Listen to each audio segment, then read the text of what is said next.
Hi everyone, welcome to the Basics of Squares for Beginners Part 2, continuing straight from Part 1. And I know I once did circles for beginners and I don't want to go around in circles, that's why I'm doing squares now. Anyway, on to Part 2. Just one more usage of squares is a checkers or chessboard. It has symmetrical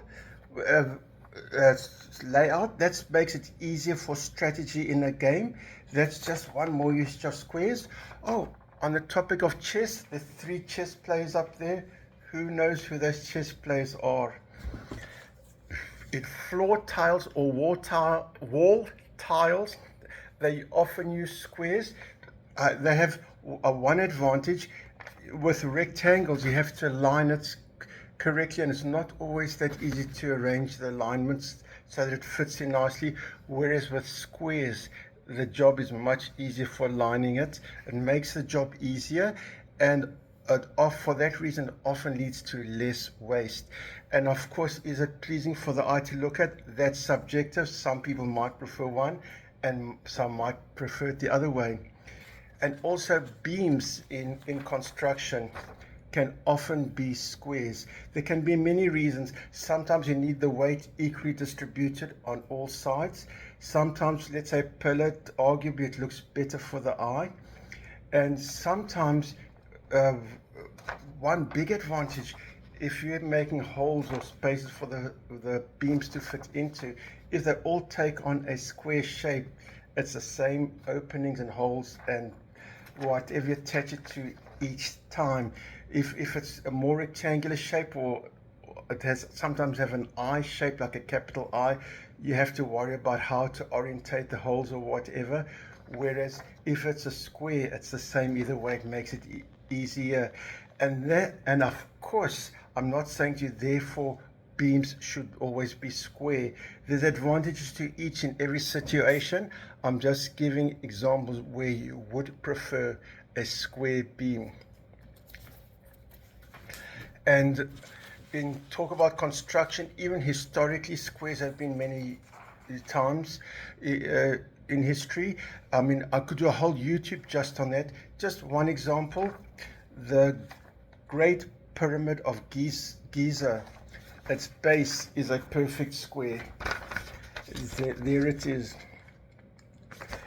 And one other famous building is full of squares. The Louvre in Paris has got lots of little squares. That's beautiful because it's artistic. That's near the entrance of the Louvre. And a famous drawing called the Vitruvian, I hope I pronounced it right, by Leonardo da Vinci. That man is both in a square and in a circle, and it shows the relationship between geometry and human form. And I'm sure the act of waving your arms can make a circular shape, and he fits his body nicely into square as well, in an intentionally put square. And also, I have a very special cousin. Her name is Jennifer. She's a very talented artist. I'm not sure which adjective comes first, special cousin or talented artist, because both are very, very, very true. So they're both important and true adjectives. She taught me about a concept in art called the grid method. Let's say you're an artist or a learning artist. There's some sort of drawing or painting or picture you want to replicate somewhere else. You put a grid over it with squares. I'm sure it's done in a way that you don't damage the picture. And then you have like a little grid over here, and then you can replicate it like square by square. You get the proportions right. If something's rectangular with an angle, you get it just right. Just as one example, like I can see this bit of the lake starts at the bottom of one square and it reaches, well, here the lake's from the bottom of one square and almost the top of that square, and the end of the lake's just a little bit into that square, and we can do it bit by bit to replicate it here. And of course it's done in a way that at the end we will not see that grid. Maybe it's It's a pencil that you can erase without damaging your work you've done, or it's something you can paint over, draw over, but it's done in a way that it's no longer visible. And thank you, Jennifer, for teaching me about that. And that, ladies and gentlemen, is the end of this lecture, or the square end, if I can call it that. What? It's not finished? Noodle says he wants to come back on camera. He was at the beginning of part one. Watch it.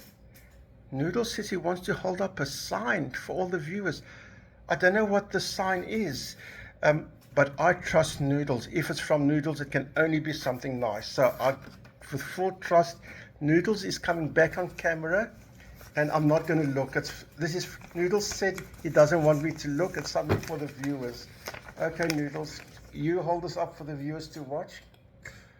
I'm going to keep Noodles in front of the camera, and I'm going to let you read what he wrote. I have not read what he wrote, but as I said, I trust Noodles totally. If he prepared this and wrote this, it can only be something nice. You cannot go wrong with Noodles. Okay, Noodles, is that enough time? Okay, he's going back now. Thank you all for watching.